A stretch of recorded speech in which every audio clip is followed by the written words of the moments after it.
Bonjour, bonsoir les amis et bienvenue sur un nouvel épisode de Beyond the Hoops. Aujourd'hui, on va se demander comment 3 équipes de l'Ouest pourraient passer un cap cette saison. Mais avant qu'on démarre, pour tous ceux qui veulent nous soutenir, un petit like sur Spotify, Deezer, YouTube, un petit commentaire pour le référencement et bienvenue sur le podcast de Q-Basket.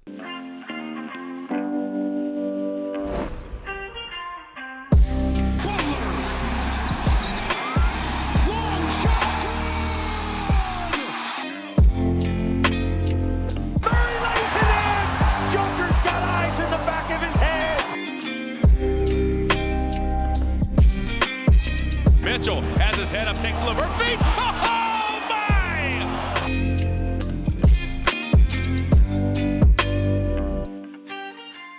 Alors, on vous a fait un premier épisode sur la conférence Est. On voulait avant le début de saison pouvoir vous parler d'équipes dont on a un peu moins parlé nous durant l'été, mais même donc globalement on parle un peu moins, qui sont plutôt projetées comme étant, on va dire, dans le milieu de classement, milieu haut ou milieu bas.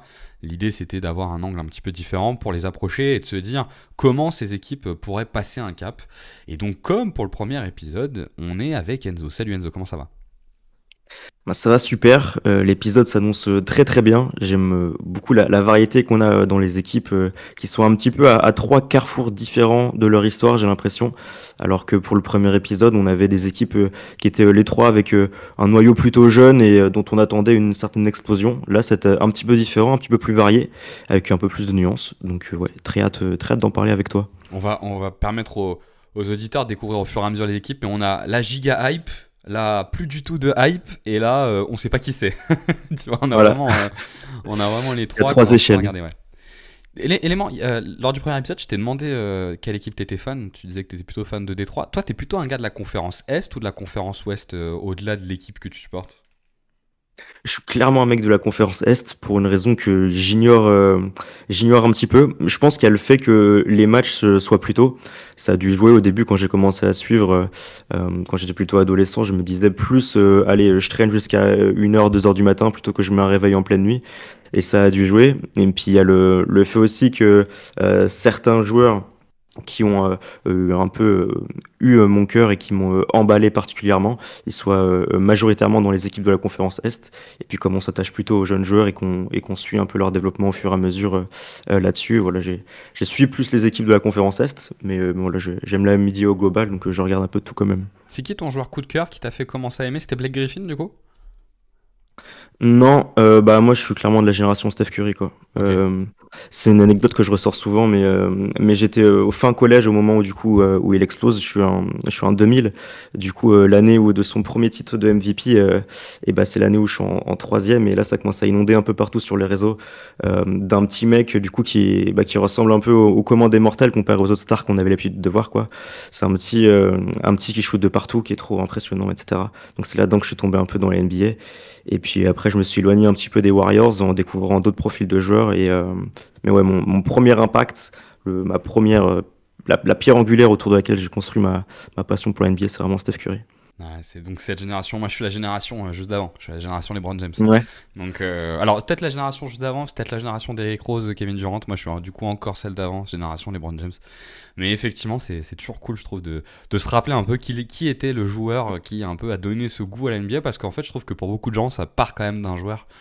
Tu vois, qu'à un moment donné, t'as un espèce de coup de foudre avec un gars, et puis t'as envie de le suivre. Alors moi, il va falloir que je commence à préparer la suite, parce que là, avec son hernie discale, on commence vraiment à avoir les blessures de vieux qui arrivent. Il va falloir que je me fasse une idée, quoi. Ce que je te propose, c'est qu'on rappelle rapidement le concept de l'épisode. Donc, on vous l'a dit, on va vous parler de 3 équipes à chaque fois. Ce qu'on va faire, c'est qu'on va faire un peu le bilan de la saison passée et de ce qui s'est passé dans l'été. Mais surtout, quand on va aborder la partie de ce qui s'est passé dans l'été, le but, c'est de se dire ce qui devrait changer la dynamique ou ce qui pourrait changer la dynamique de cette équipe. Et enfin, on se demandera que serait une année réussie pour cette même équipe. Et donc, si t'es ok Enzo, comme on s'est dit, je te propose que je démarre, puisque cette fois-ci, c'est moi qui en présente 2 et c'est toi qui en présentera une. Et on va démarrer par l'équipe qui a peut-être la plus grosse hype en France et dont on a relativement peu discuté, c'est les San Antonio Spurs, effectivement, qu'on va vouloir regarder la saison prochaine. Alors, pour faire le bilan de la saison dernière des Spurs, je t'avoue que j'ai pas trouvé ça si simple que ça. Parce qu'en réalité, un des premiers éléments qui m'a marqué en les regardant, alors forcément la blessure de Wemby l'a impacté, mais je trouve que c'est une équipe qui n'a pas vraiment développé d'identité de jeu propre la saison dernière, que ça soit en attaque ou en défense. Je trouve assez difficile de dire quelle est l'identité des Spurs aujourd'hui. Et en fait, quand on regarde dans le détail, c'est finalement assez logique parce que c'est une équipe qui est encore dans le développement de joueurs. Et donc, c'est ce qu'on a pu constater la saison dernière. Effectivement, on a autour de Victor une situation où on est encore un peu dans l'exploration. On essaye de voir ce qu'il peut faire. On commence à voir qu'il y a une forme d'autonomie parce qu'il y a du pull-up sur le 3 points, qu'il y a du passing. Mais en même temps, on se dit que tout n'est pas au niveau suffisant d'efficacité, donc on continue à développer.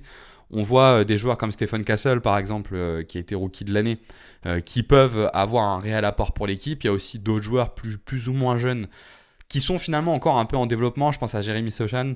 C'est peut-être un peu moins le cas pour Devin Vassell, qui fait pas une très bonne saison l'année dernière. Pour Keldon Johnson, c'est moins le cas. Mais on a cette espèce un peu d'ambiance de développement qui a quand même grandement impacté l'année des Spurs. Je sais pas si toi, tu as un avis sur l'année des Spurs. Je vais y revenir après un peu plus dans le détail. Mais globalement, t'en as pensé quoi?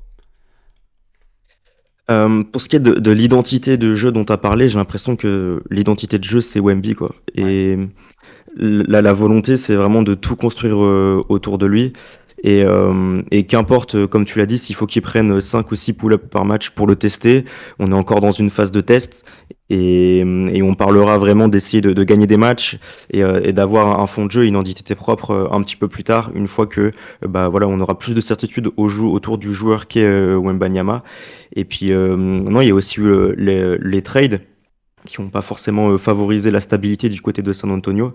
On n'en a pas encore parlé, mais du coup, il y a eu le trade pour l'arrivée d'Aaron Fox en plein milieu de la saison passée et qui du coup rajoute un joueur qui est un arrière avec un très haut niveau de volume, beaucoup de responsabilités et qui vient s'intégrer bah, du coup dans une traction arrière composée de Chris Paul.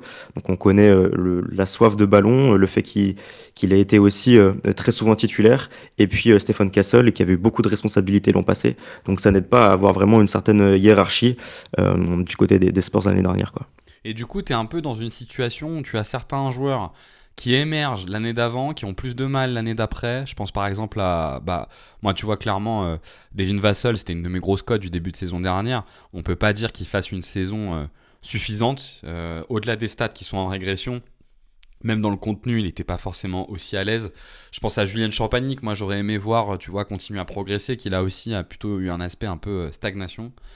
Et effectivement, tu es dans ces phases-là d'équipes qui sont en fait dans du développement. Et donc, tu as des joueurs à un moment donné qui montent, tu en as d'autres qui descendent. Et du coup, chacun ont leur identité propre. Et forcément, l'identité, elle ne cesse de changer. Et du coup, tu as un peu du mal à construire quelque chose autour de tout ça. Tu as pris l'exemple de De'Aaron Fox. De'Aaron Fox, en plus, il arrive blessé. C'est un joueur qui a un gros impact sur ton style de jeu. Finalement, il joue pas avec Wemby. Enfin, situation, je trouve, un peu particulière. Par contre, ce qui était cool, c'est qu'ils ont par contre pris des joueurs d'expérience qui ont trouvé leur place. Je trouve que Chris Paul a plutôt trouvé sa place la saison dernière. Certainement qu'il a pu aider pour relâcher un peu de pression pour un Stephen Castle, pour lui permettre d'avoir son développement. Harrison Barnes aussi fait une belle saison dans un rôle un peu de cadre plutôt sur les ailes. Moi, ce que je me suis noté sur la saison dernière dans le contenu, c'est qu'on est sur une équipe qui... Alors, on a beaucoup mis en évidence l'impact défensif de Victor durant la saison régulière, hein, qui... Je ne sais pas ce que tu en penses, mais je pense qu'il aura probablement fini Deepoy ou en tout cas très Ouais. très proche d'être Deepoy. Et on mettait d'ailleurs beaucoup en avant le différentiel de defensive rating quand il était sur le terrain par rapport à quand il n'était pas sur le terrain. On est à peu près autour des 9-10 points. Mais je trouve qu'en fait, quand on regarde ces Spurs dans le détail, on est sur une équipe qui n'a pas du tout construit son identité défensive et qui défend pas très bien. Qui a une fréquence d'accès au cercle qui est hyper élevée. C'est la 8e équipe qui concède le plus de tirs au cercle. Beaucoup de mal sur les lignes extérieures à bloquer les drives, notamment. Le jeu de stunt n'est pas encore totalement fonctionnel. On laisse beaucoup d'autonomie aux défenseurs pour pouvoir justement mettre en place cette défense. Et globalement, on est sur un contexte, je trouve, où défensivement, moi, j'ai pas senti que c'était totalement satisfaisant. Je sais pas ce que tu en as pensé. Ouais, c'est sûr, et on a parlé Tu as parlé du matériel défensif qu'il y avait, le manque de capacité à fermer l'accès à la raclette, les stuns, etc. Et c'est pas avec des joueurs comme Harrison Barnes ou Chris Paul que les Spurs vont exceller dans ce domaine-là. Chris Paul, il faut qu'il ait le moteur encore et la capacité d'enchaîner les efforts défensifs et surtout il a pas la taille forcément pour être vraiment impactant sur stunts. Alors ça a été un excellent défenseur par le passé, mais la défense d'aujourd'hui en NBA, elle a évolué et je crois que tu vas en parler dans quelques jours si Prochainement, ouais. l'épisode est sorti ou pas. Et, euh, ouais, pour la défense de Stone, ça nécessite plus de taille et plus de capacité athlétique, notamment la vitesse latérale, etc. Donc, ce que n'a pas forcément un joueur comme Chris Paul. Et puis même Wemby qui a tendance aussi parfois à trop se jeter, à tomber dans les feintes, etc. À avoir des petits soucis de placement sur drop notamment, où on le voit parfois donner l'accès au cercle un peu trop facilement parce qu'il a envie de contrer dans un premier temps. Donc ouais, c'est une équipe qui doit encore se trouver. Je suis d'accord avec toi sur cet aspect du jeu. Ouais. Dans l'aspect offensif, tu as raison, ça tournait beaucoup autour du développement de Wemby. Ce qu'on peut se dire autour du développement de Wemby, c'est qu'on a vu des lacunes dans le pick and roll. Beaucoup ont mis en évidence les problématiques de pose d'écran de Wemby, qui je pense est une réalité. Mais je trouve aussi qu'il est intéressant de se dire qu'il n'a pas encore eu de vrai partenaire de pick and roll. Donc du coup, on avait beaucoup de situations de switch, notamment sur Chris Paul et Victor, ce qui je pense n'est pas la situation dans laquelle Wemby finalement est le plus à l'aise. Là où je pense que s'il commence à avoir un joueur, tu vois, qui a un bon shoot à mi-distance, bon shoot à 3 points et qui crée vraiment du danger et du coup génère plutôt de la prise à 2, ça devrait lui générer pas mal d'espace. Et c'est là où c'est intéressant qu'ils aient pris De'Aaron Fox en cours de saison, parce que De'Aaron Fox est capable de jouer ce rôle-là, même si c'est pas le plus grand shooter à 3 points sur le pic. Et on a vu aussi se développer le playmaking de Victor, notamment dans des situations en porteur de balle pour le coup, mais on n'avait pas totalement le complément avec lui pour pouvoir vraiment profiter de ces qualités-là.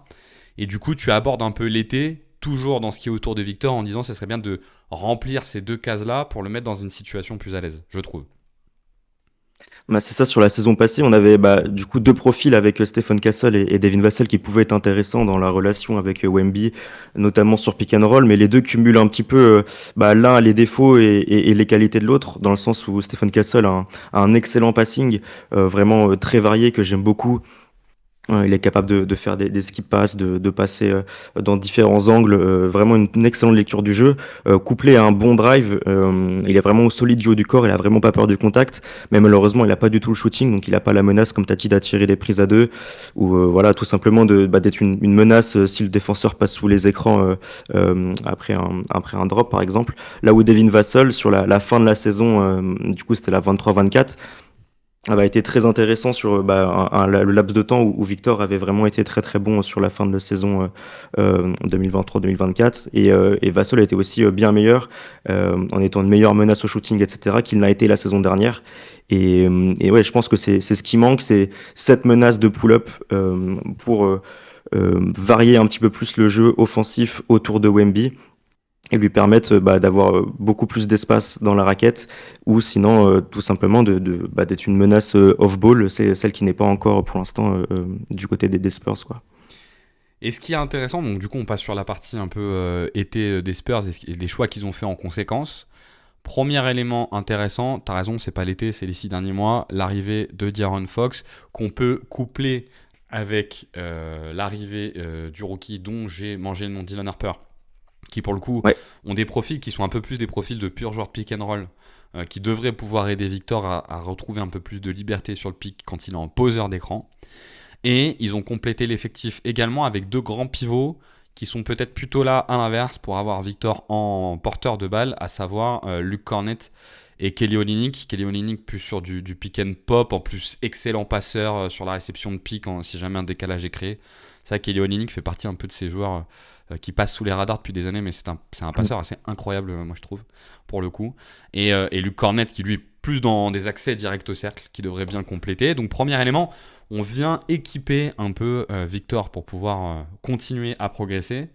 Et moi, première question que je vais me poser sur cette nouvelle saison, c'est est-ce qu'ils font le choix de continuer de développer Victor ou est-ce qu'ils commencent à le spécialiser un peu. Aujourd'hui, on le voit un peu dans tous les registres, ce qui est compliqué forcément de devenir efficace quand on est dans tous les registres offensifs, du pull-up, de la création balle en main, de la finition près du cercle, un peu de post-up. C'est partie des questions que je te pose. Est-ce que toi, t'attends autour de Victor qu'on commence à rationaliser un peu son utilisation ou est-ce que pour toi, il faut continuer l'exploration? Je pense que il faut arrêter de le tester autant à l'extérieur. On a vu quelque chose qui était très frustrant, en tout cas de mon point de vue la saison dernière. C'était les matchs où on sentait que ce soit Johnson ou quand c'était encore Popovic, on lui disait bah, y a pas de souci si tu veux prendre 8 pull-up dans le match et c'est tranquille, tu les mets pas, c'est pas grave. On est là vraiment pour te tester, pour évoluer et tout en sacrifiant un petit peu la menace à l'intérieur qu'il est, etc. Donc je pense que là-dessus, on pourrait un petit peu freiner le développement sur la liberté de shoot et la sélection de tir de Wembanyama. Mais je te rejoins sur la complémentarité potentielle avec d'autres intérieurs, notamment Luke Cornett. Ça va pouvoir permettre de l'utiliser off-ball défensivement, en tant que roamer notamment, là où on l'avait pas assez vu la saison dernière parce que c'est une menace totalement folle pour sanctionner le spacing adverse. Ouais. Et puis offensivement, Cornet c'est un formidable partenaire de pick and roll aussi. Et si ça peut permettre d'utiliser Victor à une passe près, par exemple, et qui peut avoir plus de catch and shoot et des situations de tir ouvert, ou même pour écarter le terrain, avec des super slashers que sont De'Aaron Fox et Dylan Harper. Je ne me suis pas encore trop penché sur Harper, mais visiblement c'est son registre de jeu. Donc ouais, je suis très satisfait si on peut le spécialiser un peu plus dans un rôle off-ball avec moins de responsabilités et que l'équipe soit moins tournée autour d'une Victor dépendance. Même si c'est un joueur phénoménal encore une fois et ce qu'on pourrait vraiment vouloir du côté du front office des Spurs s'ils tentent encore une fois le responsabiliser au maximum. Je sais pas ce que t'en penses toi, En mais fait, moi, j'ai un avis un peu partagé. ce que je me dis autour de Victor, c'est qu'on est aujourd'hui face au spectre d'un joueur qui remplit, qui est en capacité, tu sais, de remplir un peu les trois grandes cases du basket, quoi. C'est-à-dire la défense, la création et le scoring. Et donc, t'es face à un champ des possibles, une espèce de triade là, tu vois, qui se dessine. T'es face à un champ des possibles qui est assez incroyable. Mais si tu regardes bien, dans l'histoire de la NBA, c'est très rare que un joueur soit capable de faire les trois à un niveau élite. Et je pense que c'est pas tant lié aux capacités des joueurs. Il y a peut-être LeBron qui l'a atteint un peu avec Miami. Et encore, il avait quand même réparti un peu le playmaking avec D-Wade. Puis c'était pas un intérieur non plus, c'était pas un protecteur de cercle. Mais je pense qu'une des raisons pour lesquelles c'est compliqué de remplir les trois, c'est aussi tout simplement pour des questions de capacité physique et de capacité mentale en fait. Et ça te sollicite tellement en permanence que tu peux pas en fait sur un match être autant sollicité. Et du coup, j'ai un peu intuitivement la sensation que je dis pas dans l'exploration qu'il va falloir choisir, mais que peut-être à un moment donné, ça sera bien de choisir entre est-ce qu'on choisit de faire en sorte que Victor soit surtout un défenseur scoreur ou est-ce qu'on choisit de faire en sorte que Victor soit surtout un défenseur créateur, tu vois, ce qui n'empêchera pas de créer un peu ou de scorer un peu, bien évidemment, hein, mais c'est plus là-dessus où j'ai l'impression que ça serait bien qu'il commence à choisir parce que à ouvrir l'éventail au plus grand des possibles, parfois tu perds aussi un peu de temps dans la spécialisation, quoi. J'ose espérer aussi que ça viendra de la part de ses coéquipiers, dans le sens où on n'avait pas forcément de coéquipiers qui pouvaient prendre beaucoup plus de place autour de Wemby sur les années précédentes. Et à ce moment-là, je pense que le coaching staff fera des choix si on voit que la complémentarité avec De'Aaron Fox marche parfaitement et qu'il faudra baisser un peu l'utilisation de Victor Wembanyama et comme j'ai dit précédemment, de l'utiliser peut-être un peu plus off-ball ou que ce soit du côté de Stephen Castle, de Dylan Harper, qui est quand même un deuxième choix de draft. À ce moment-là, je pense que les choix se feront tout seuls et j'espère que, au vu du potentiel, au-delà du fait qu'il soit français, que représente Victor Wembanyama, comme tu l'as dit, pour la curiosité en tant que fan de basket, j'espère que tous les bons choix seront faits pour avoir le potentiel maximal d'un des plus gros prospects de l'histoire. Je précise quand je dis sur cet aspect, la playmaking, scoring et défense, ça veut pas dire que Victor doit plus faire de passes décisives, hein. C'est juste qu'en fait qu'il n'initie pas trop d'attaques en fait. Après qu'il soit impliqué dans des pick and roll et qu'il soit en capacité de mettre en valeur son passing parce qu'il est dans le pick, ça c'est un cheminement naturel. Je parle vraiment de est-ce qu'il démarre les actions ou pas. Ça fait partie du spectre un peu, tu vois, de ce qu'on imagine dans l'association avec Luke Cornet. Alors après, Luke Cornet, de toute façon, c'est un joueur qui a un volume de jeu qui est très faible. Donc de toute façon, il peut pas jouer beaucoup plus que 10-12 minutes par match. Et donc peut-être sur cette séquence-là, Victor pourrait être utilisé un peu comme ça. Mais je pense que le cheminement naturel de Victor, c'est de devenir surtout un joueur très concentré sur la défense et très appliqué sur le scoring. On a d'ailleurs vu dans ces 2 premières saisons, moi je trouve que sur certaines séquences de jeu justement où il est trop mobilisé, tu vois une perte de lucidité en défense. Tu l'as évoqué un peu avec sa défense de drop, sa tendance parfois à sauter un petit peu trop. Je pense qu'aussi c'est juste, au bout d'un moment mentalement, il est tellement mobilisé que ça devient trop difficile, quoi. Deuxième élément qui moi je vais regarder avec attention, on en a parlé un petit peu, je pense que ça peut être une rupture assez importante avec la saison d'avant, c'est dans quelle mesure les meneurs de jeu deviennent des switch killers pour justement libérer Victor. Je l'ai évoqué, ça va permettre de rentrer dans le sujet d'Aaron Fox parce que Dylan Harper sera probablement busy là-dessus, mais ça reste un rookie dont on attendra surtout qu'il progresse durant la saison. Par contre, D'Aaron Fox doit être le joueur qui permet de faire ça. Et moi, ce que je trouve intéressant dans le recrutement d'Aaron Fox, alors tu apprendras que moi, c'est un joueur dans lequel je mets beaucoup de valeur, pour le coup, D'Aaron Fox, Ok. j'aime beaucoup. Plus que moi, sûrement. Ouais, alors il a des défauts, c'est sûr, hein, sur le shooting, sur son dribble très concentré sur la main gauche, on le sait. Parfois, la main droite est un peu légère, donc ça peut manquer un peu de variété. Mais moi, je mets beaucoup de valeur, on en a parlé lors du dernier épisode, sur Tyrese Maxey et sur la vitesse. Moi, je pense que les joueurs qui ont des vitesses qui sont vraiment au-delà de élite sont des joueurs qui sont structurellement des générateurs de différence. Permanent en fait, et ça a énormément d'impact pour contracter la défense sur les drives et ouvrir des tirs. Et je trouve que D'Aaron Fox il est vraiment intéressant sur ça. Justement sur le cas d'Aaron Fox, moi je suis assez confiant sur la capacité qu'il peut avoir à changer ces défenses là. Autant j'attends de voir un peu ce qu'il pourra faire sur le playmaking s'il commence à être pris très haut sur les pick and roll pour le coup, parce qu'il passe d'un monde où c'est Sabonis qui faisait beaucoup de création à un monde où je pense qu'il va devoir en faire plus. En revanche, le pick and roll, je sais pas ce que t'en penses, mais D'Aaron Fox, Victor Wembanyama, c'est un pick and roll où franchement il est impossible de switcher pour le coup, et t'es obligé un peu de faire un choix, parce que la vitesse de D'Aaron Fox fait que normalement le défenseur qui sera sur Victor est toujours un défenseur grand et un peu lourd, c'est un peu la base de la défense qu'on essaye de mettre sur Victor, et ça, D'Aaron Fox, pour le coup, on peut pas trop défendre sur lui, quoi. Alors effectivement, il se posera la question d'à quel point il arrive à être efficace sur le pull-up, pour pas qu'on ait trop de défense de drop, mais Victor est un très bon casseur de défense de drop par le pop, donc c'est compliqué. Comment tu le sens, toi, cette association ? Je serais un peu moins positif que toi sur le joueur qui est D'Aaron Fox pour le shoot notamment qui est jamais vraiment rentré et quand on se penche un peu plus dans les détails sur la carrière de D'Aaron Fox, on a vraiment du coup une saison qui est une anomalie, c'est la fameuse saison de Light the Beam où toutes les stats ressortent un petit peu, que ce soit à l'efficacité, au scoring dans les différents compartiments du jeu, etc.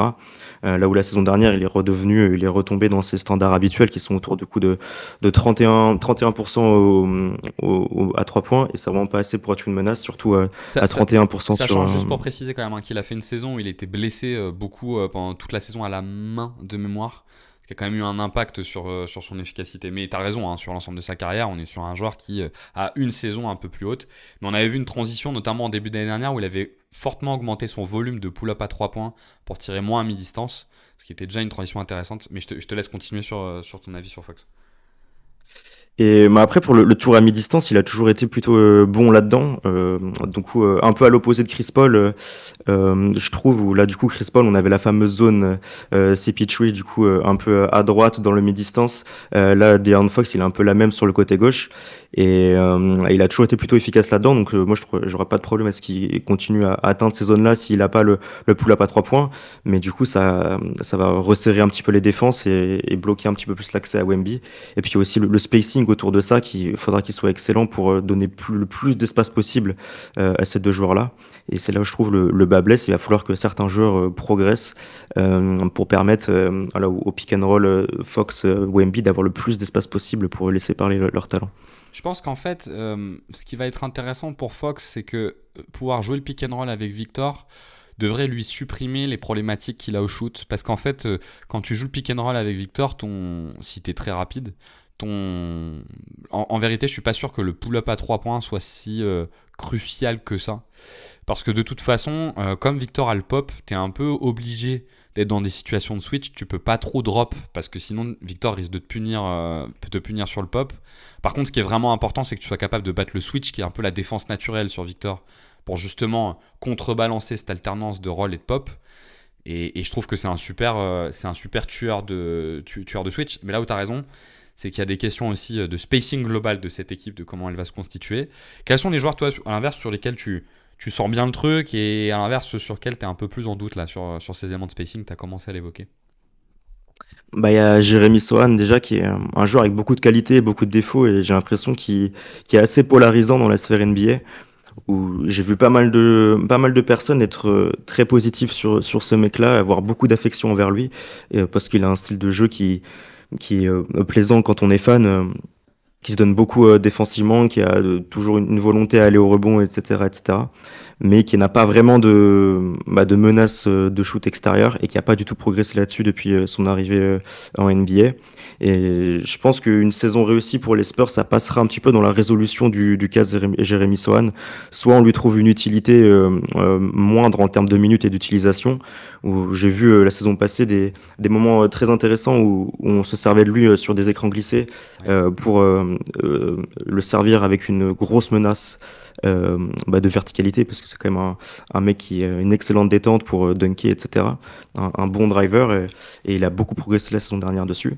Et par contre, si on ne trouve pas une utilité, il va falloir le trader parce que je pense que lui donner des minutes, il peut rapidement devenir assez négatif pour une équipe qui veut aller plus loin cette année avec un meilleur supporting cast autour de Wemby. Il va falloir du coup trouver une solution autour de Jeremy Sohan. Et puis à l'inverse, il y a Devin Vassell en qui du coup je crois bien pour valoriser du coup le spacing de cette équipe. Il a fait déjà des bonnes saisons à 3 points. Il a déjà tourné autour de 38, de 40%. La saison dernière, elle était un peu en dessous. Et voilà, avec des porteurs de balles qui seront bien plus importants cette année autour de lui, il va pouvoir bénéficier de leurs espaces et de la contraction des défenses, j'espère, pour avoir plus de shoots faciles à rentrer pour lui. Et voilà, j'ai beaucoup d'espoir pour la saison de Devin Vassell. Je sais pas si toi, tu as un peu les mêmes que moi là-dessus. Moi, Devin Vassell, il fait partie de mes chouchous un petit peu. Donc forcément, la saison dernière, j'ai envie de me dire que c'était une saison un peu de parenthèse parce qu'il la démarre pas. Je pense que dans l'intégration dans le jeu global de cette équipe, où effectivement le spacing était un petit peu différent, où c'était plus Sohan qui prenait les accès au cercle, un peu moins Victor, il a eu un peu de mal. Forcément, je vais aller dans le prolongement de ce que je t'ai dit avant. Moi, donnant beaucoup de valeur aux qualités de vitesse, forcément, quand je suis sur Devin Vassell, les qualités de vitesse, je les ai totalement. Je trouve que c'est un super complément de Victor parce que je trouve que sa défense est vraiment intéressante et sa capacité à se projeter en contre-attaque fait bien le penchant avec ce qu'est Victor, qui lui est plutôt un joueur fait pour le demi-terrain et le jeu posé. Donc non, moi j'aime beaucoup Devin Vassell et je pense qu'il faudra qu'on aille un petit peu au-delà des stats la saison prochaine parce qu'il commence à accumuler beaucoup de talent, donc forcément, mécaniquement, lui, son volume va descendre et avec le volume qui descend, l'efficacité va descendre aussi. Mais je pense que ouais, on est sur un joueur vraiment super intéressant avec Devin Vassell. Et à l'inverse, sur Jeremy Sohan, moi je suis beaucoup plus bas que la moyenne, donc j'ai l'impression qu'on est un peu pareil. Okay. Je trouve que le problème, c'est que son profil offensif te demande de construire un peu le jeu autour de son profil offensif. Or, il n'est pas si fort que ça. Donc, je trouve que les mecs, les mecs comme ça, où tu dois construire l'attaque un peu en fonction de leur difficulté, alors qu'ils sont pas si impactants, ça me pose plus de soucis. Et je serais pas surpris qu'effectivement, on soit sur un joueur qui demande un très gros contrat à la fin de la saison, parce que il a un gros volume de jeu et que les gros volumes de jeu entraînent souvent des contrats qui sont assez hauts. Dernier élément que moi je vais regarder après les deux premiers, c'est comment ils vont réussir à fiabiliser et à construire leur identité def. Je pense qu'ils auraient tout intérêt à ne pas simplement se dire qu'ils ont le cheat code défensif avec Victor et que ça c'est suffisant. Et je pense qu'il faut qu'ils arrivent à construire leur équilibre pour descendre un petit peu là, ces accès au cercle. C'est une équipe qui concède beaucoup trop de drive. Et quand bien même Victor est un joueur qui va dissuader énormément la finition au drive, il y a d'autres conséquences avec le drive, notamment l'ouverture des 3 points. Aussi, même si Victor est là, des accès. Et puis il y a des minutes où Victor il n'est pas là, donc il faut bien faire sans dans ces moments-là. Moi, je trouve que c'est là-dessus que je vais avoir le plus d'attention. Est-ce qu'ils vont le faire en mettant un personnel défensif plus costaud, comme peut le faire Orlando par exemple, qui choisit de mettre beaucoup de joueurs de haute qualité défensivement pour limiter les accès au drive et du coup beaucoup switcher, ou est-ce qu'ils vont le faire plus avec du stunt? Moi j'attends de voir ce qu'ils choisissent de faire. Je veux juste qu'ils arrivent à diminuer ça. Je sais pas comment tu les sens toi défensivement en deux mots, puis après on va pouvoir conclure sur les Spurs. Moi, je pense ils ont le potentiel défensif pour corriger ça, comme tu l'as dit. L'arrivée de Dylan Harper, de ce que j'ai lu, c'est un mec qui peut être très intéressant là-dessus. Et le duo Castle-Harper, pour ce qui est de boucher l'accès à la raquette et peut même jouer sur Switch, je pense que c'est des mecs qui sont assez grands. Ouais. Castle est vraiment costaud, vraiment un joueur qui peut jouer défendre sur plus grand que lui. Harper, on demande encore à voir en NBA, mais ouais, je te rejoins là-dessus et surtout du coup avec un Chris Paul qui devrait passer plus de temps sur le banc l'année prochaine et qui n'aura plus la liberté d'être toujours titulaire comme c'était le cas l'an passé. Ça ne peut que s'améliorer, j'imagine, si les bons choix sont faits. Bah, d'autant que c'est pas grave, ça peut arriver. Chris Paul n'est même plus là. Hein. Chris Paul est parti aux Clippers, pour rappel. Et oui, bah oui, c'est vrai. Donc effectivement, on Et, n'aura plus de Chris Paul. Mais par contre, avec De'Aaron Fox, on peut avoir parfois ce profil où il a largement les capacités physiques d'impacter la défense, mais parfois il y a un peu d'oubli qui peut causer quelques soucis.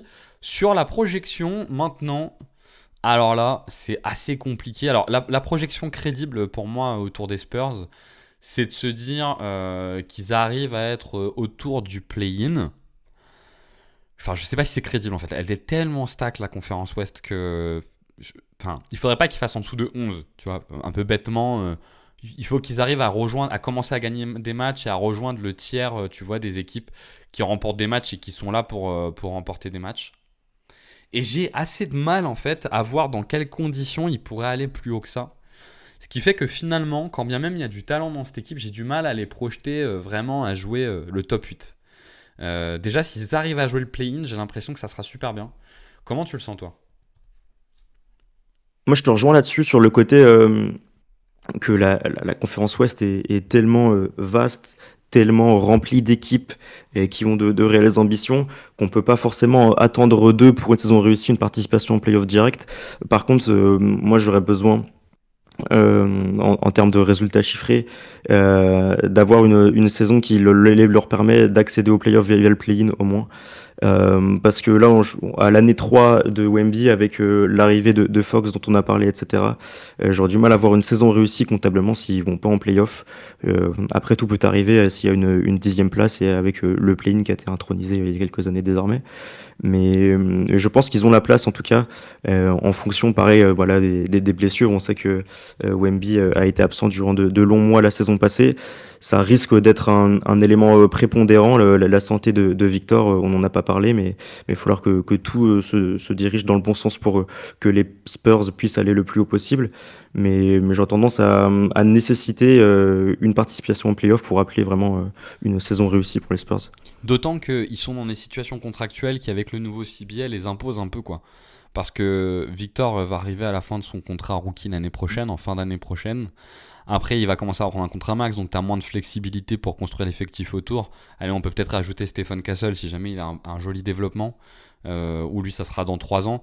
J'ai l'impression que, tu vois, un peu à l'image de ce qu'a réussi à faire OKC autour de J-Dub et de Chet Holmgren, ce serait tout intéressant pour eux de commencer dès cette année à vraiment accumuler de l'expérience pour se lancer pour l'année prochaine et devenir un vrai contender, parce qu'avec le nouveau CBA, il faut commencer à plus trop perdre de temps. En fait, on a moins de temps qu'avant pour construire des effectifs intéressants, et quand tu as des rookies très très forts comme les Victor, il faut essayer de passer à la seconde, quoi, pour le coup. Mais on verra ce qu'ils arrivent à faire, pour le coup. Ouais, c'est ça, c'est l'importance des contrats rookies dans le nouveau CBA. Tu as parlé d'OKC qui, du coup, avait la chance d'avoir leur deuxième et troisième meilleur joueur, que sont Chet Holmgren et J-Dub, avec des contrats rookies. Donc qui était autour de 10 millions. Et ça pourrait être le cas, du coup, assez rapidement, comme tu l'as dit, du côté des Spurs, avec Stephen Castle et Dylan Harper, par exemple, si on doit parler des deux plus hauts choix de draft récents. Donc c'est vrai que d'un côté, le temps presse, si les Spurs veulent profiter de cette timeline-là pardon, qu'ils ont avec le Victor encore en contrat rookie. Exactement. Je te propose qu'on passe à la deuxième équipe. Deuxième équipe de la conférence Ouest. Est-ce qu'on est sur l'équipe qui n'a plus du tout de hype, ou est-ce qu'on est sur l'équipe dont personne ne sait où elle en est? Et ben, moi, je trouve qu'on est sur une équipe avec beaucoup de hype pour Ok. ceux qui s'intéressent de près à la NBA. Je trouve que le problème, il est un petit peu, du coup, on parlait des Trailblazers, on est un peu dans la même problématique qu'à Toronto. C'est une équipe qui n'a pas forcément de figure de proue dans son projet. Il y a plusieurs joueurs qui sont très intéressants, des jeunes autour duquel l'équipe peut graviter. On l'a vu la saison dernière, il y avait du Scoot Anderson, du Shedon Sharpe, du Denny Avdia, qui sont des joueurs qui ont été parmi les plus responsabilisés. Mais il n'y a pas y a pas de créateur principal d'attaque. Ils ont tous des défauts, que ce soit un manque de volume pour Deni Avdia, lui qui a été très efficace, il a montré du passing, etc. Mais il a jamais eu un volume lui permettant d'être une option valuable pour une équipe qui veut gagner des matchs. Scoot Anderson est encore un peu jeune, un peu brut, etc. Shedon Sharpe, lui, c'est un joueur moi, je suis assez pessimiste sur son développement. Je le trouve pas très intelligent dans sa sélection de tir notamment. Il est assez unidimensionnel, etc. Une vraie Mais stagnation chez Shadon Sharp pour le coup. Ouais. ouais, c'est ça. Et des stars qui étaient là, par contre, c'est plutôt positif sur ce qu'il y avait autour, avec le développement notamment de Toumani Camara, qui s'est confirmé cette saison comme étant un défenseur d'élite. Et je crois qu'il y a même eu des votes dans la All Second Defensive Team, il me semble. Il me semble aussi, ouais.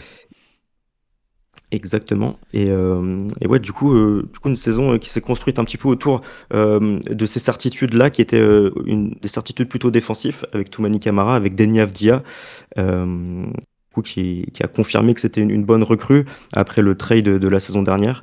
Et il y a eu le rookie Donovan Klingan aussi, qui a des lacunes offensives, mais qui défensivement est déjà un excellent protecteur de cercle.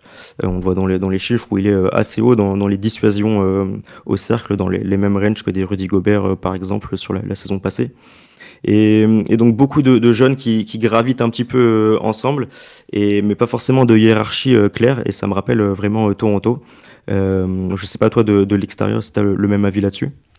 Ouais, je trouve que effectivement, en fait, pour moi, dans la saison dernière des Blazers, tu as deux grosses satisfactions. Tu l'as dit, c'est Denis Avdija et Toumani Camara, mais que enfin, c'est très très light quoi d'avoir deux satisfactions sur une saison, c'est très light. Alors, ce qui est intéressant, c'est que c'est deux contrats intéressants et que c'est deux role players, donc aussi à commencer à poser ta base de role player, c'est toujours bien.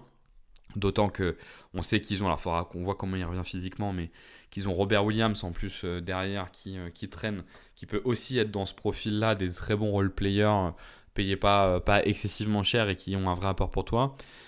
Mais je trouve que effectivement, que ça soit sur la partie sur l'extérieur ou sur la partie intérieure, tu es dans une situation où tu as beaucoup de joueurs qui sont au même niveau et donc tu ne vois pas se déceler un talent qui te permettrait de prendre la main, parce que ce dont ils ont besoin aujourd'hui c'est d'un franchise player, ou en tout cas de un ou deux joueurs leaders vraiment d'attaque, leaders de jeu. Je trouve que autour de Scott Anderson et de effectivement Shadon Sharp, c'est quand même compliqué, tu vois, d'arriver à se projeter autour des deux. Je trouve que Shadon Sharp, moi j'aimais beaucoup ce que j'avais vu en saison 2. T'as des qualités athlétiques qui sont dingues. Mais est-ce que le plafond finalement de Shadon Sharp, c'est pas d'être un espèce de Zach LaVine du pauvre? Ce qui déjà en fait est problématique parce que bon, Zach LaVine il a maximisé son profil en étant hyper efficace, mais tu te rends compte qu'en fait avoir un mec comme ça qui défend pas trop, qui crée pas trop, ben il faut surtout qu'il accepte d'avoir un salaire qui est pas trop haut. Mais compliqué de donner un salaire pas trop à un mec qui met beaucoup de points. Et Scott Anderson, je suis très partagé sur Scott Anderson. Forcément, tu as la vitesse qui permet de créer beaucoup de décalage, mais j'ai l'impression qu'il n'y a que ça en fait, et qu'il crée tellement de décalage par sa vitesse, bah, que oui, au bout d'un moment, il y a un peu de volume, de scoring au cercle et de passe, mais qui manque pas mal d'intuition de jeu. Je sais pas comment tu les sens, toi les deux, après je passerai plus sur la partie des intérieurs, mais je sais pas comment tu les sens, toi les deux. Bah pour en revenir à Shadon Sharp, tu as parlé de la comparaison pardon, avec Zach LaVine. Moi, je trouve qu'il en est encore très loin parce qu'il n'a pas la régularité au shooting notamment. Tout à fait, ouais. Où on sait que Zach LaVine, c'est un shooter d'élite, vraiment d'élite depuis plusieurs années déjà. Il fait quasiment toujours partie des meilleurs shooters, que ce soit en volume et en efficacité. en catch and shoot notamment. Il est très intelligent sur les coupes, etc. Là où Shedon Sharp a vraiment besoin d'avoir le ballon dans les mains, je trouve, pour briller, pour aller se créer ses propres tirs. Alors ça peut être intéressant, mais le problème c'est qu'il n'est pas encore efficace dessus, qu'il n'a pas du tout une bonne sélection de shoot. Je trouve qu'il s'arrête encore beaucoup trop à mi-distance. Et alors qu'il, comme tu l'as dit, il a des capacités athlétiques de dingue. Je pense que pour la détente verticale, ça doit peut-être être dans le top 3 des meilleurs de la ligue, parce qu'on en a tous vu passer certaines actions de chez Don Sharp où il décolle avec une facilité absolument dingue, un peu dans la veine des frères Thompson notamment. Et je trouve ça un peu frustrant qu'il l'utilise quasiment que sur transition et qu'il a un peu un manque de, je sais pas si c'est un manque de dribble, un manque de spacing, mais je trouve qu'il a voilà, une volonté lui-même aussi déjà de prendre des pull-ups à mi-distance. Donc voilà, faudra qu'il règle ce problème-là. Et c'est aussi un problème qui est lié au spacing du côté de Portland. Comme souvent dans les équipes qui ne sont pas encore des très bonnes attaques, on a des difficultés à écarter le jeu. Et c'est logique avec deux leaders dont on a parlé, Scoot Anderson et Sheldon Sharp, qui ne sont pas des bons shooters. Des intérieurs, du coup, qui étaient l'année dernière DeAndre Ayton, qui ne shoot pas à 3 points, son remplaçant Klingan, qui ne l'était pas non plus. Puis on a eu une mauvaise saison aussi de Jeremy Grant, qui par le passé a été un shooter efficace, que ce soit dans sa période OKC ou dans sa période du côté de Nuggets. C'est un role player vraiment, vraiment intéressant avec un bon shooting. La saison dernière, ça a été plus compliqué.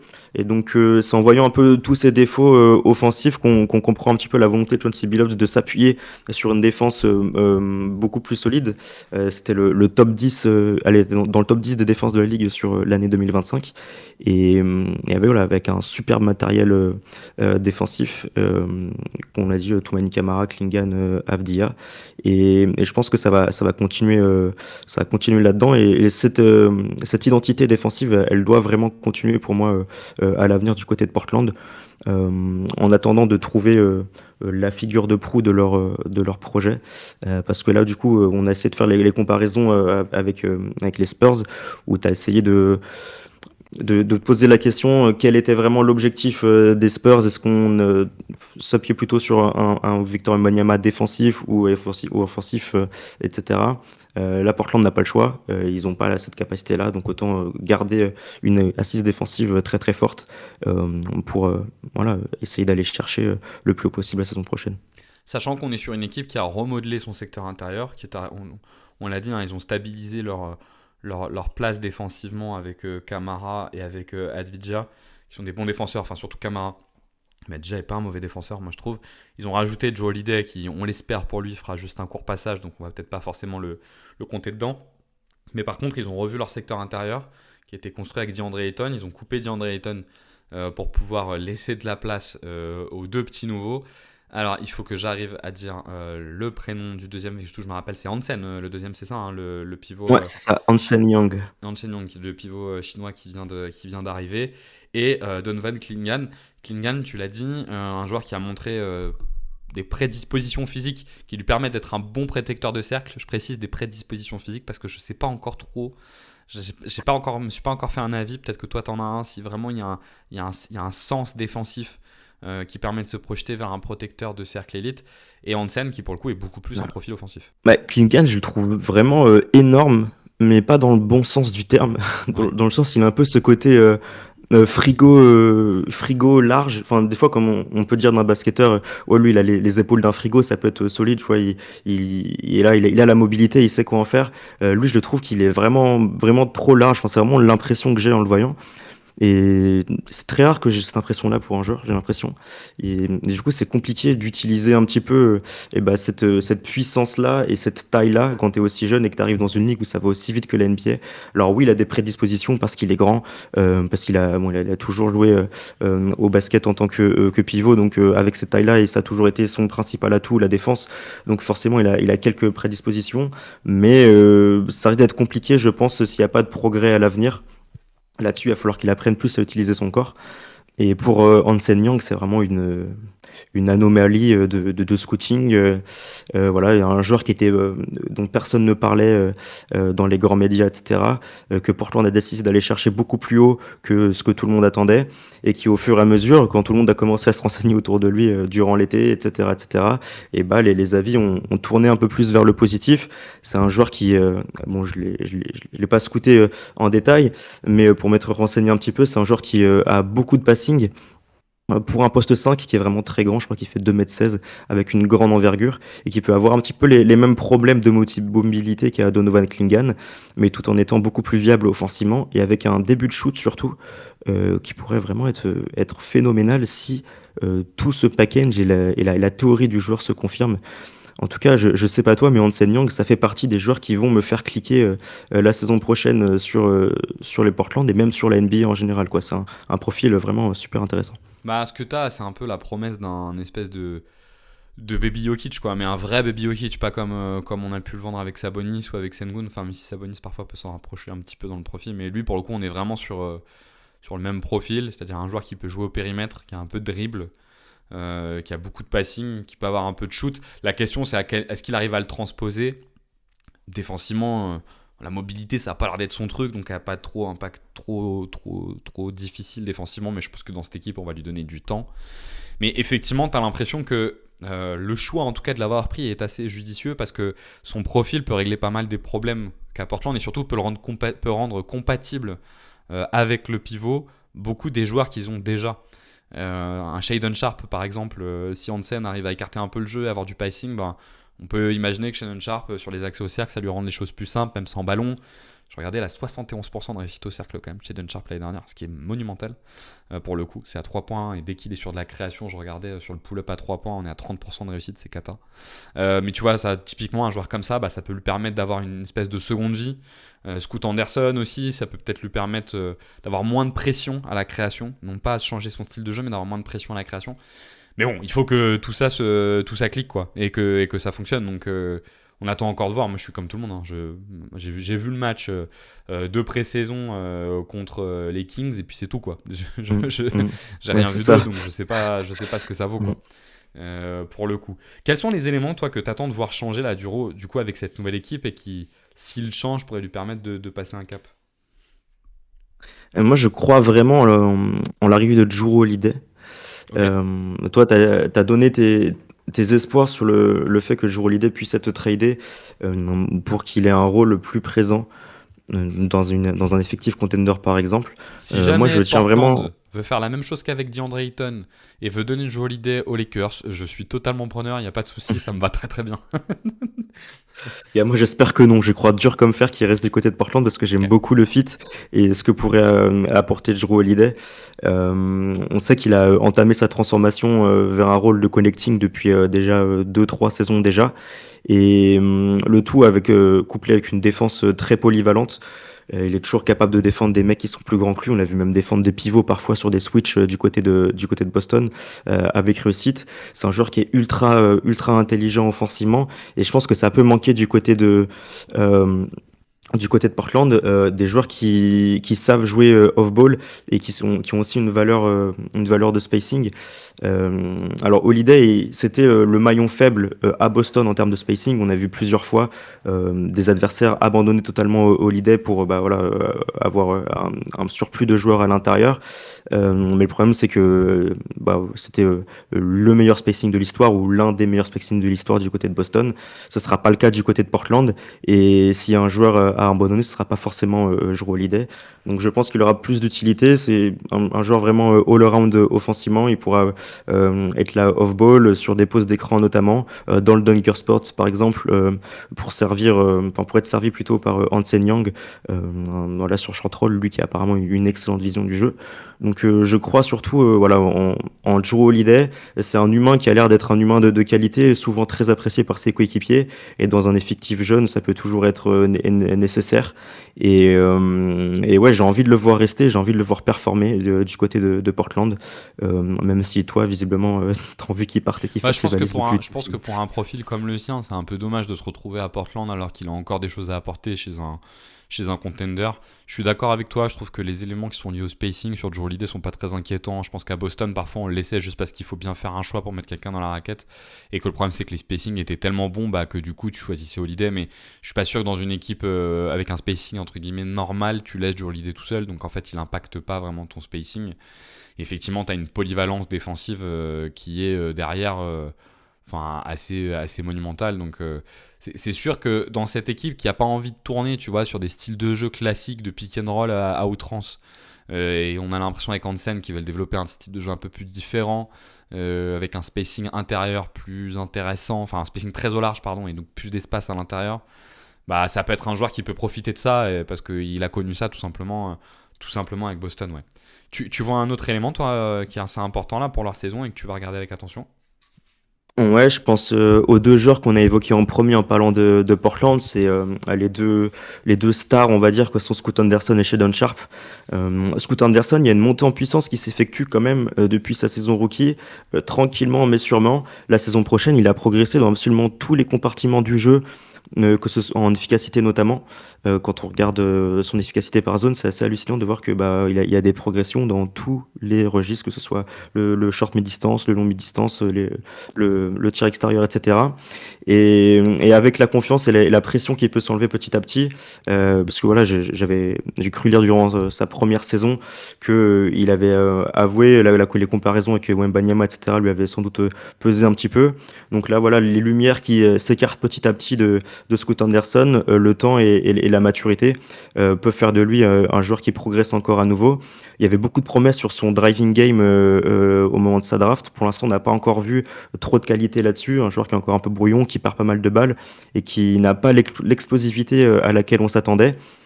J'attends qu'il corrige un petit peu ça dans un meilleur spacing hypothétiquement, comme on l'a dit, avec des pivots qui puissent s'écarter. Il y a aussi toujours la présence de Dwaprith, dont on n'a pas encore parlé, mais qui est un intérieur qui space et qui a été surtout utilisé il y a 2 ans, un peu moins l'année dernière.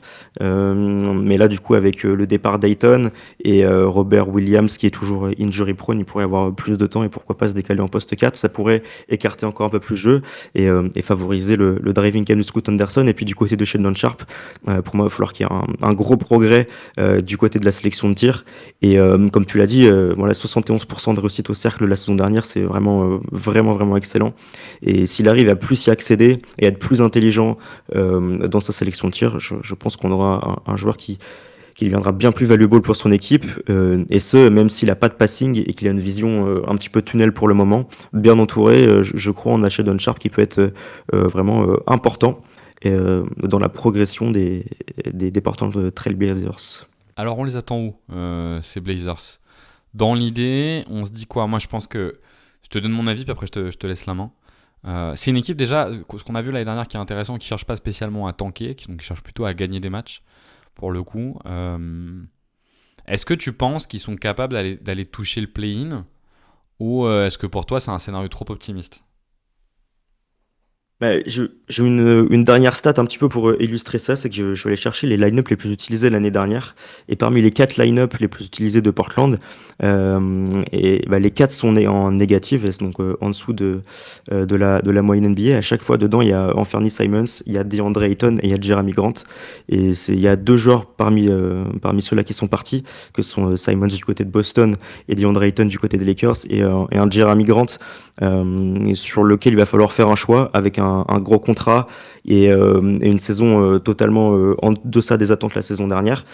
Et donc je pense qu'avec un renouveau vraiment dans les line-up les plus utilisés, avec voilà, la présence de nouveaux joueurs, j'ai de l'espoir pour cette équipe.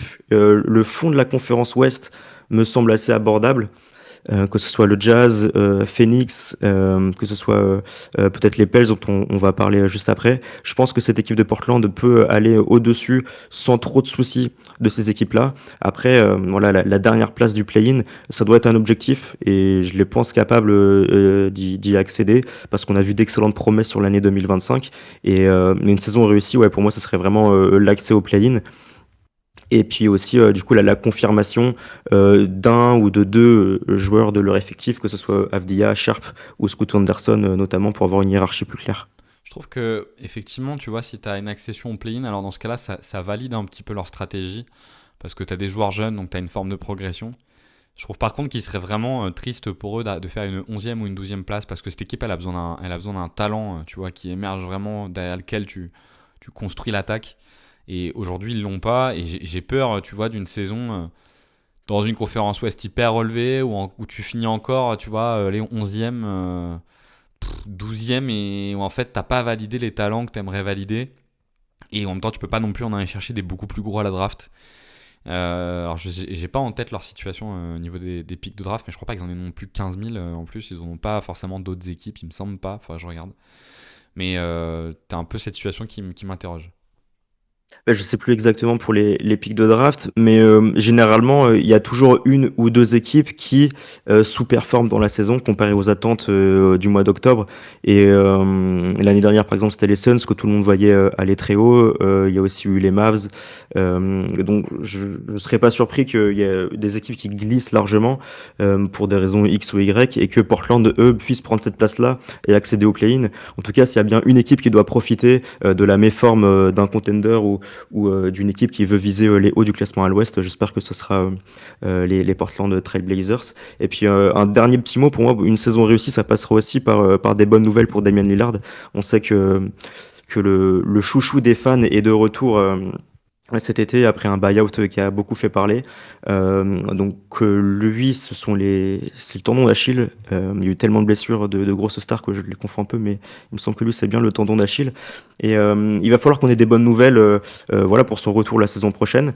J'espère qu'on en aura. Et puis aussi pas mal de promesses, son intégration dans le coaching staff cette année. J'ai vu pas mal d'articles dire que voilà, il pourrait même avoir un rôle déjà dès l'année prochaine. Dans le coaching staff en tant qu'assistant, etc., pour un peu préparer sa transition, et puis un peu donner aussi des conseils avec l'expérience qu'il a et la connaissance de la franchise qu'il a. Et j'ai envie que voilà, une saison de Portland, ça passe par un Dame rassurant et voilà, prêt pour la saison prochaine. Et ça serait vraiment excellent pour tout le monde. Over ou under les Spurs, Portland? C'est compliqué comme question. Naturellement, j'ai envie de dire under. Mais ouais, un- pour qu'il se passe over, il faudrait vraiment qu'il y ait des problèmes, je pense, pour Victor Wembanyama, et ça, je le souhaite pas pour les fans de la NBA.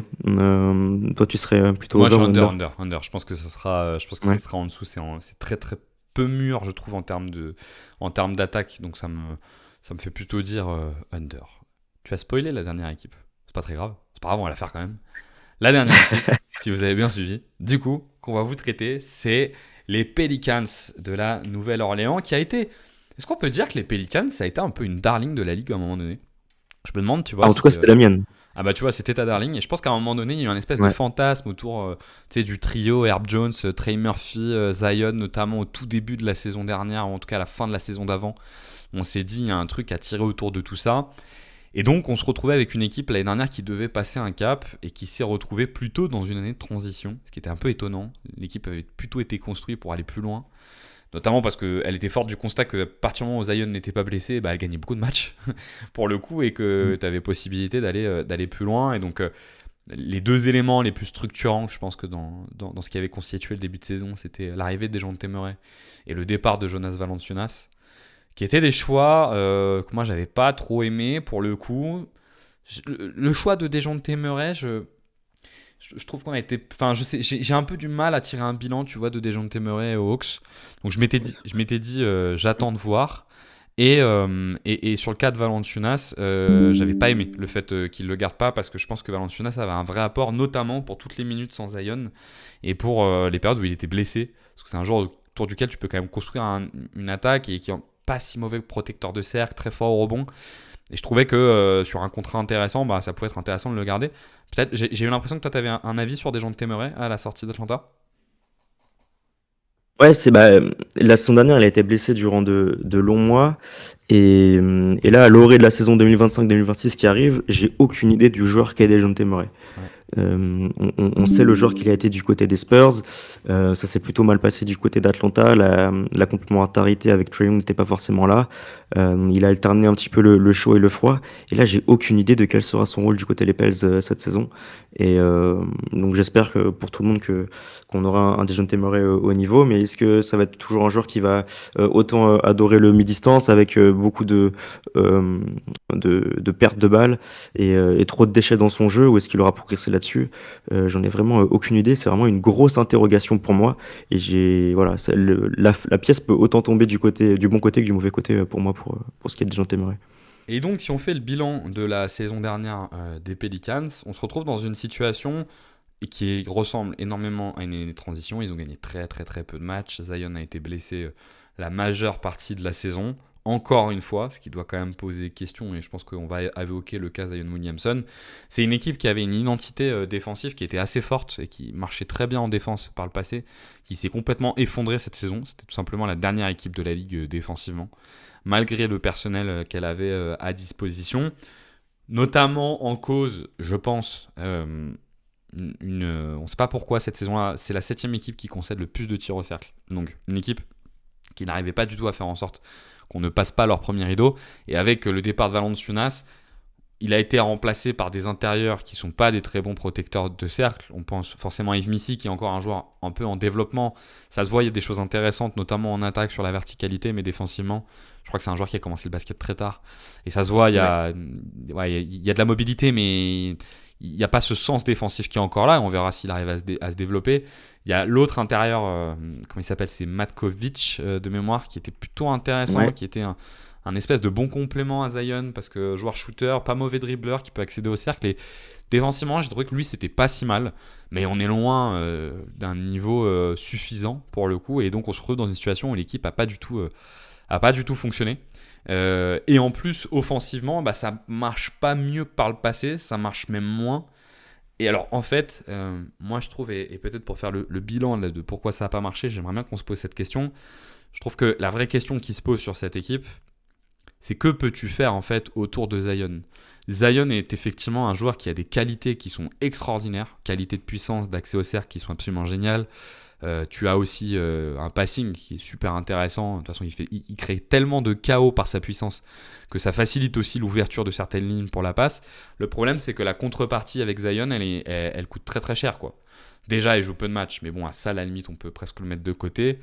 Mais en fait, tu as presque un scoreur intérieur playmaker exclusif. Il faut trouver à ses côtés un intérieur du coup grand qui va protéger le cercle, mais qui va aussi avoir du shoot. Mais si tu as ça, en fait, tu te rends compte que, à part Miles Turner qui a 30 millions, tu es tout de suite sur des profils très très très très difficiles à aller chercher et plutôt autour des 40 millions. T'as pas envie de mettre 80 millions sur ta raquette, sur juste tes deux joueurs dans la raquette.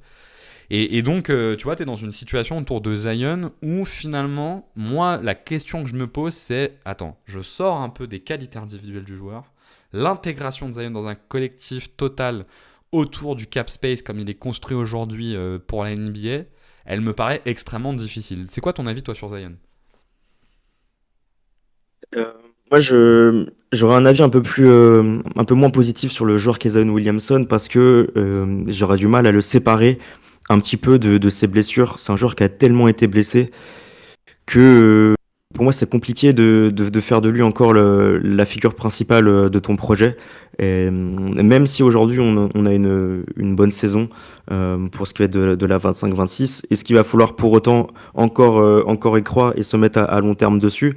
Je ne sais pas. Bon, heureusement, c'est pas mon taf, je suis pas GM, mais ouais, il y a beaucoup trop d'interrogations sur sa solidité physique, tout simplement. Après, c'est vrai que quand on parle du terrain, c'est un joueur qui est fou et qui attire de très très loin. C'est celui qui attire le plus de prises à deux. J'ai vu un graphique passer cet été. C'est dingue à quel point il y a une différence totale avec les autres, même avec les énormes menaces offensives que peuvent être Yanis, par exemple. On sait qu'il a parfois mobilisé des murs défensifs, etc. Zion, il est vraiment largement au-dessus. Et pour ça, il a le passing pour sanctionner, mais il faut les joueurs à côté et les profils qui vont bien. Donc, il faut des connecteurs capables du coup de se servir des décalages qui sont créés. Et il faut des shooters pour là, amplifier les décalages à 3 points. Et puis, pour l'instant, est-ce qu'on les aura la saison prochaine du côté des Pels? Je pense que c'est ce qu'on va commencer à voir maintenant. Je pense que tu as eu quelques satisfactions effectivement autour de ça, alors notamment dans l'absence de Zion, c'est l'émergence qui a continué avec Trey Murphy pour le coup, mais globalement le constat que tu fais sur leur attaque, c'est que sorti de Zion, tu as un manque de création qui a été assez évident. CJ McCollum fait pas une mauvaise saison, mais ça reste trop léger en fait, il peut pas porter la création seul, et donc effectivement l'été de Portland a été marqué par 2 arrivées plus un, j'ai envie de dire, notamment sur ce spectre-là. Tu as le départ, donc pour le coup de CJ McCollum, qui va quand même être à remplacer. Il faudra, je pense, être prudent parce qu'ils avaient, un peu comme avec Jonas Valanciunas, tu sais, c'est des joueurs où tu te dis, ouais, mais est-ce qu'ils sont vraiment efficaces? Est-ce qu'ils sont vraiment intéressants? Mais ils ont quand même du volume, ils t'apportent des trucs. Et c'est quand ils partent que tu te rends compte que le volume, il faut le redistribuer. Et que quand tu le redistribues à des joueurs moyens, ça te fait mal en fait. Mais donc, en tout cas, CJ McCollum part, arrivé de Jordan Poole, arrivé par la draft de Jeremiah Fears. Et j'ai envie de dire, le plus sain, c'est presque arrivé de Dejounte Murray qui va pouvoir faire la saison en entier, et donc de 3 créateurs qui doivent venir régler ces problèmes offensifs. On parlera après de la défense. Peut-être pour parler du premier, Jordan Poole. Moi, j'ai bien aimé sa saison l'année dernière à Washington. Je trouve qu'il a réussi à remettre son tir, tu vois, à remettre son tir un peu en ordre de marche pour le coup. Et c'est un joueur qui te crée dans une équipe qui a peu de spacing. Notamment quand tu vois, Zion et Yves Missy à l'intérieur. Je trouve que c'est un joueur intéressant parce qu'il tire la défense très très très très haut s'il met ses tirs. Et donc sur le short roll, pour le coup, il y a énormément d'espace derrière pour opérer. Un peu comme peut le faire Curry, pour le coup à un niveau moindre. Qu'est-ce que tu as pensé toi de la saison dernière de Jordan Poole et qu'est-ce que tu penses globalement de Jordan Poole? La saison dernière, comme tu l'as dit, elle a été très réussie et il revient un peu d'entre les morts, surtout vu la faiblesse de sa saison 23-24, où tout le monde était un peu inquiet. Je m'en souviens que les stats étaient absolument terribles, il n'y avait plus rien qui rentrait, il y avait beaucoup de mauvais choix. Là, tout est redevenu dans l'ordre et on retrouve du coup un Jordan Poole qui est une menace au shoot extérieur et aussi au drive. Et moi, vraiment, un joueur très intéressant, très Zion compatible. Et après, ça peut poser des questions sur la défense. Mais pour ce qui est juste du scoring, s'il continue dans la même lancée que la saison dernière, ça peut être un super joueur pour sanctionner les différences qui sont faites par Zion. Et c'est un joueur qu'il faut surtout pas laisser libre et dont on craint le pull-up. Et il n'y en a pas tant que ça du côté des Pels. Je pense à Jordan Hawkins notamment qui sort d'une mauvaise saison, lui qui est censé être un spécialiste du shoot, ou aussi du coup les autres extérieurs qui n'ont pas le 3 points comme spécialité, notamment José Alvarado, et puis aussi Dejounte Murray qui n'est pas un shooter vraiment fiable, et puis le petit dernier de Jeremiah Fears qui est un joueur que j'aime beaucoup et dont j'ai regardé pas mal d'images et de matchs, et pour le coup c'est un extérieur très intéressant, mais qui ne devrait pas arriver en ayant le shoot dans son bagage dès les premiers mois en NBA. Je trouve que ce qui est intéressant, ce qui est quand même à mettre en évidence par exemple sur Poole, c'est que sa saison elle est quand même à regarder sous 2 angles. Il a démarré très très fort et après c'était plus difficile. Et en fait le problème de Poole c'est que l'intérêt de Poole, il tourne quand même à 40% sur le pull-up l'année dernière. 5 pull-ups tentés par match à 3 points, il en met 2, il est à 40%, ce qui est énorme. C'est qu'en fait si son pull-up à 3 points rentre, d'un coup il devient hyper intéressant parce que joueur hyper créatif qui crée du coup énormément de chaos. Le problème c'est que si son pull-up à 3 points rentre pas, tout son chaos, tu le prends pour toi finalement parce qu'il va toujours prendre le même niveau de risque, que ça soit à la passe ou au tir, et du coup tu as un peu un effet contraire quoi pour le coup, et ça devient assez problématique. Sur le cas de Jeremiah Fears, qui est le deuxième dont tu parles, moi j'ai pas trop d'avis, donc je veux bien te laisser la main pour le coup sur lui. J'ai juste vu son match de pré-saison contre l'équipe australienne. Il se trouve que je me suis mis sur ce match, mais bon, la pré-saison on s'en fout. C'était un match, mais il a été à un niveau qui était absolument dramatique. C'est quoi toi ton avis sur Jeremiah Fears? C'est un joueur que je trouve très intéressant, avec beaucoup de qualités de driving game et de handle. C'est sûrement le meilleur handle de la QV qui vient de passer, la QV 2025. C'est un petit joueur aux petites dimensions. Je crois qu'il doit faire moins d'1m90. Il a une envergure qui est plutôt correcte, je crois qu'elle est environ 2 mètres, donc pour la défense, il y a du potentiel. Et il a toutes les qualités qui font d'un joueur un excellent driver. Tu as précisé précédemment dans le podcast que tu aimais beaucoup les extérieurs avec de la vitesse pour leur création de chaos, etc. Et ben avec Jeremy Fears, on est totalement là-dedans. Beaucoup de vitesse, beaucoup d'explosivité, pas une énorme détente verticale, mais il a une capacité à terminer dans des angles un peu originaux, un peu farfelus, que je trouve vraiment très intéressante. Après, il a des défauts assez importants, c'est pour l'instant, il n'est pas du tout fiable au shoot. Ouais. Et c'est un peu problématique pour un extérieur. Le passing est assez scolaire. Il a eu beaucoup de responsabilités à la fac. Je crois qu'il était à Oklahoma, je ne vais pas dire de bêtises. Exactement, ouais. Oklahoma qui a sorti pas mal de très bons extérieurs récemment. Il y a eu Trae Young, je crois, qui vient de là-bas, et Kate Cunningham aussi. Et, euh, attends, je dis peut-être une bêtise pour Trae Young. Je sais qu'il vient de là-bas, genre il est né là-bas. Est-ce que c'était sa fac? Je ne sais plus. Bref. Je vais Et, regarder pour notre cher Trayon, mais donc un profil pour le coup qui devrait générer un peu de chaos et alimenter cette attaque qui est plus en difficulté sur le demi-terrain. J'essaie de retrouver pour Trae Young. Tac, tac, tac. Je vais trouver d'ici là. Autre sujet, en tout cas, que moi je trouve intéressant dans leur cas. Bon, Dejounte Murray, on a dit, on ne sait pas trop vers quoi ils se dessinent, donc c'est un peu difficile à savoir. Mais autre sujet important, c'est ce qu'ils font autour de leur secteur intérieur. Ouais, il était bien à Oklahoma, chez les Sooners d'Oklahoma pour le coup, Trae Young. Donc on est bien là-dessus. ok. Je trouve que sur le secteur intérieur, j'ai pas trop compris leur été, pour le coup. Je trouve que Yves Missy, dans le cadre d'un développement, il est intéressant, mais je pense qu'il va aller un peu plus vite qu'un développement, donc c'est pour ça qu'ils lui font pas tant confiance que ça. Parce qu'il y a des qualités de verticalité qui sont bien. Moi, je trouve que sur le rôle, il est hyper dynamique. Donc avec un bon partenaire de pick and roll, il y a tout pour que ça soit cool. Défensivement, il y a beaucoup de verticalité, donc ça c'est cool, mais le sens du jeu est un peu bas. Matkovic, pour le coup, je l'ai déjà décrit tout à l'heure, donc je le refais pas, mais ils ont pris Kevon Looney, qui est un joueur que j'aime bien, mais par contre j'étais un peu étonné, un peu inquiété, je m'attendais pas du tout à voir que sur la pré-saison c'était lui le titulaire. Et là je me suis un peu dit, oula, dans quoi il s'embarque sur ce secteur intérieur, pourquoi que Kevon Looney arrive dans une situation, tu vois, intérieur de complément, parce qu'ils ont repéré, on l'a pas dit au début, mais dans les grosses chutes qu'il y a eu entre l'année 1 et l'année 2 des deux dernières saisons pour le coup des Pels, c'est l'énorme chute au rebond. C'était une équipe qui était une des meilleures équipes au rebond de la ligue et c'est devenu une des pires. Donc aller chercher un Kevon Looney, je pense que c'est un peu dans ce sens-là, un joueur qui va rapporter cette dureté pour justement réussir à impacter ce côté-là. Mais le voir starter, là pour le coup, ça m'a inquiété un peu. Toi, qu'est-ce que tu aimerais voir sur ce secteur intérieur l'année prochaine? J'aime bien le profil d'Yves Missy. Je te rejoins sur ses qualités offensives de verticalité et surtout un excellent poseur d'écran et de menace sur pick and roll. Euh, Après, il n'y a pas forcément de pivot qui se démarque du jeu. Je suis d'accord avec toi sur les limites de notre ami Kevon Looney qui peut apporter du rebond et on sait que ça redevient du coup à la mode les line-up avec deux intérieurs pour générer du coup du rebond offensif, etc. Mais il faut aussi avoir la viabilité défensive derrière. Et est-ce que Kevon Looney est un bon complément à Zion Williamson défensivement? Ça, je suis pas forcément sûr. Kevon Looney, il est un peu lourd, il a pas forcément euh, beaucoup de vitesse et de capacité de switch, je trouve. Donc, je m'interrogerais pas mal. Et puis, il y a aussi l'arrivée de Derrick Quinn à la draft, qui avait été vraiment une vraie volonté des Pels parce qu'ils ont tradé pour l'obtenir. Je sais plus, ils étaient un peu plus bas et voilà, le soir de la draft ou un petit peu avant, ils sont montés pour aller chercher Derrick Quinn et qui du coup est un fit très très intrigant. Mais dans le mauvais sens du terme, parce que c'est un joueur qui ressemble un petit peu à Zion Williamson. Donc c'est un intérieur un petit peu plus grand que Zion. Je crois qu'il fait 2m6, 2m8, quelque chose comme ça.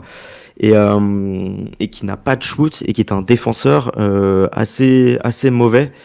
Et là où ses qualités à lui, c'est plutôt du coup le passing. Le passing et puis le jeu en puissance parce qu'il est déjà bien costaud, très puissant. Il peut être capable de bully, de sanctionner les mismatchs, etc. Donc c'est un profil qui n'est pas du tout complémentaire de Zion Williamson et c'est en ce sens-là que moi je trouve que Karlo Matkovic pourrait tirer son épingle du jeu. Un joueur qui a aussi un petit peu de passing, je trouve, qui peut être intéressant. Donc Mais je pas pense que très tu vois, rassuré. j'ai l'impression que tu es dans le cadre de cette équipe. Enfin, ce qui est très problématique, j'ai l'impression, pour cette équipe, c'est que ils veulent être compétitifs.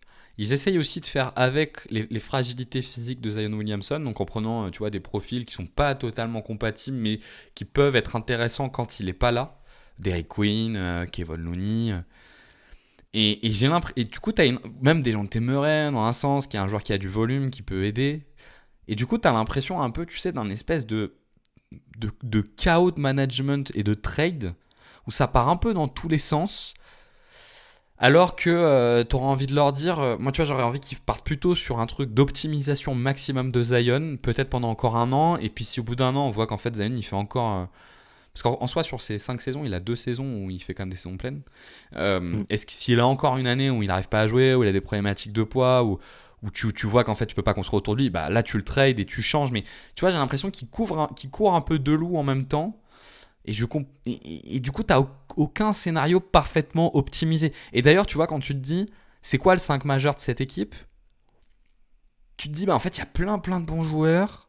Mais le Mm. 5 majeur, il se dégage pas vraiment. C'est quoi le 5 majeur? C'est Poole, Jones, Trey Murphy, Zion et Yves Missy, tu vois, le 5 avec lequel tu finis les matchs. Et Matkovic, peut-être plutôt que Missy. C'est dur à Mais dire, du coup, hein. c'est-à-dire que tu n'aurais pas Dejounte Murray titulaire, ce qui en termes de Ouais, statut tout à fait. serait un peu étonnant. Il y a beaucoup de questions et je te rejoins sur le trop gros nombre de trades et de mouvements, etc. J'avais noté un truc intéressant, c'est l'année dernière, il y a que 4 joueurs qui ont joué plus de 50 matchs l'année dernière du côté des Pels, qu'on retrouve encore dans l'effectif actuel, parce qu'il y a un chiffre absolument famélique, quoi. Normalement, que ce soit pour les joueurs qui ont été présents ou les joueurs qui doivent se développer, etc., il y a beaucoup plus de présence et de redondance de joueurs d'une année à l'autre, surtout dans un effectif comme celui des Pels, où on a des jeunes joueurs qui doivent progresser, etc. Et là, déjà qu'on a vu une année absolument pas stable l'année dernière, on continue avec beaucoup de changements dans un effectif dont on ne voit absolument pas l'avenir, ne serait-ce qu'à moyen terme. Je pense pas qu'il y ait de complémentarité entre des joueurs comme John T. Murray, Jeremiah Fears et Derrick Queen, Zion Williamson. On a parlé des intérieurs, etc. Donc je pense qu'il y a on est un petit peu dans une vision très court-termiste où on se dit, on imagine que Zion Williamson va faire une bonne saison. On essaye à la fois de l'entourer avec des joueurs qui peuvent être voilà, assez performants en 25-26 et des joueurs qui l'ont montré par le passé, que ce sont Jordan Poole, les Dejounte Murray, le retour d'Herb Jones, Trey Murphy qui sort d'une saison excellente, etc. Mais d'un côté, on fait confiance à des jeunes, mais qui ont des gros compromis avec Fears et Queen, et on ne sait pas forcément ce qu'on va en faire. Voilà, beaucoup d'interrogations et des choix assez mauvais, je te rejoins là-dessus. Ouais. Ouais, alors après, par contre, la contrepartie de tout ça, c'est qu'ils ont de la maille pour trade, pour le coup. Ils ont énormément de matos pour trade. Il y a beaucoup de joueurs intéressants qui peuvent intéresser des équipes et donc qui peuvent arriver à pianoter dans la saison. Mais voilà, ils sont à un moment qui est finalement assez étonnant. Défensivement, j'ai tendance à penser que les choses vont se régler naturellement. Je pense que cette équipe sur les 2-3 saisons qui précédaient l'année dernière, était une équipe qui était compétitive. Le fait d'avoir une année où tu n'es pas du tout compétitif, je pense que ça impacte aussi ce que tu produis en défense dans les joueurs cadres. Et il se trouve que les joueurs cadres, en plus de cette équipe, sont des profils défensifs. Donc je pense que ça va se régler un peu naturellement. Ce que je trouve dur à projeter, c'est quel est tu vois, le résultat de cette équipe l'année prochaine. J'ai envie de dire, cette Mm. équipe, elle tourne toujours super bien avec Zion Williamson, donc elle doit pouvoir viser haut, mais en même temps, quand je regarde l'année dernière, le on-off de Zion, il est effectivement cool, hein, on passe de moins 12, mais enfin, ils sont à moins 12 sans lui, mais ils sont qu'à moins 3 avec lui. C'est-à-dire que les 5 qui sont alignés avec Zion ne sont pas des 5 positifs, ce qui pour le coup est étonnant, parce que par le passé, justement, ils arrivaient énormément à capitaliser sur les minutes avec Zion, qui était très productive. Ça s'explique, on l'a dit, hein, par notamment la baisse de qualité défensive et l'énorme baisse de qualité au rebond, pour le coup. Et j'arrive pas trop à savoir cet effectif assez talentueux qui a réglé ses problèmes de création, jusqu'où il peut viser. Tu vois, si on fait le over-under avec Blazers et Spurs, j'ai envie de dire, ils doivent être en capacité de viser le over ces deux équipes. Pour moi. Ouais. Et en même temps, j'ai du mal à me projeter là-dedans, tu vois. Parce que Mm. c'est trop le bazar, en fait, quoi, tout simplement. Mais oui, ouais, je te rejoins là-dessus. Ils doivent l'être en termes de statut et en termes de timeline, ils sont clairement plus avancés. Mais ouais, comme je l'ai dit précédemment, j'aurais du mal à les voir passer au-dessus de ces deux équipes. Allez, Et on se fait un scénario pas comme l'année mm, dernière, mais celle d'avant où Zion fait 70 matchs. Tu les mets où, toi? dans une hiérarchie, je pense que je les mettrais au même niveau que les Blazers. Ça joue Ok. à pas grand-chose. Donc, ça doit être autour de la 10, 11, 12e place, quelque chose comme ça, si on imagine que un contender va glisser. D'accord, ok. Donc tu ne les mets pas devant les Spurs, par exemple. Non, non, non, je les mettrais pas dans les Spurs. Ouais. Ouais, moi je les mets quand même plus dans la range des Spurs pour le coup, parce que j'ai l'impression que cette équipe, elle doit quand même avoir un certain nombre de choses qui sont ancrées. Et on se dit Zion a 70 matchs. Et ils ont quand même un. Enfin, Zion aujourd'hui c'est compliqué, hein. Enfin, très très difficile je trouve de jauger Zion parce Mais ouais, ouais. qu'il génère Mm. tellement d'écart et tellement de création pour les autres et pour lui-même que quand il est sur le terrain il est très impactant, mais en même temps t'as l'impression que c'est très compliqué de construire l'effectif autour de lui, même sans blessure. Ah, tu Et vois, puis moi sa meilleure saison a commencé à remonter. Peut-être que je me trompe, mais je crois que sa meilleure saison, c'était la 2020-2021, où j'ai pas mal de souvenirs là-dessus, où il était vraiment présent à long terme, et puis ultra efficace, ultra dominant. Et mine de rien, ça commence à remonter à il y a 4 ans. Après, il y en a peut-être une ouais, moi je entre les trouve que la deux. saison d'il y a 2 ans, quand ils font le play-in, elle est quand même de très très haut niveau pour le coup.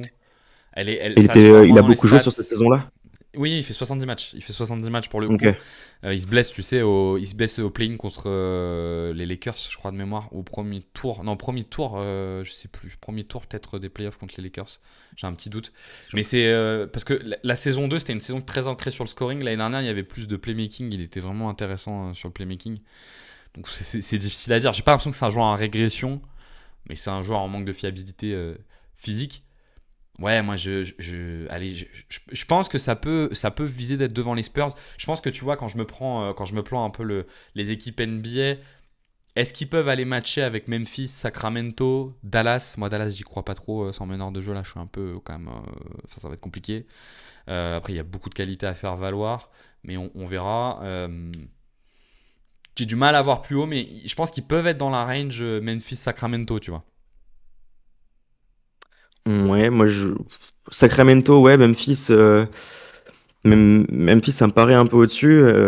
Après, comme j'ai dit tout à l'heure, moi, je suis un peu d'avis à ce qu'il y a toujours, comme je l'ai dit, une équipe qui vient glisser, et je serais prêt à imaginer que même les OKC puissent glisser dans un monde un peu parallèle, où c'est un peu toujours des surprises qui arrivent et qui sortent un peu nulle part pour des blessures ou pour des raisons X ou Y. Donc, pourquoi pas Memphis si on prend l'exemple d'une saison un petit peu en dessous. Mais moi, j'aurais plutôt envie de retrouver une identité claire sur cette équipe-là avant de parler de chiffres et d'être certain que Zion est l'homme de la situation.